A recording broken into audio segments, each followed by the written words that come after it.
பூமி என்பன் சொந்தமென்று எண்ணுகின்ற நெஞ்சமென்று மன்னன் என்ற பேரிலிருந்து நத்தனமாடுது சத்தியமீறுது அம்மா.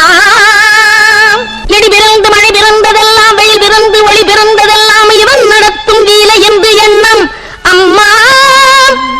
ஆடுது கொட்டும் ஆடுது மகுடம் பாடுது தன்னை மீறுது இல்லை பக்தியை காக்கும் சத்தியநாயகி அம்மா.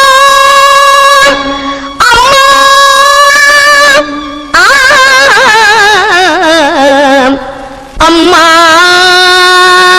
சக்தி எனும் தெய்வம் கொண்ட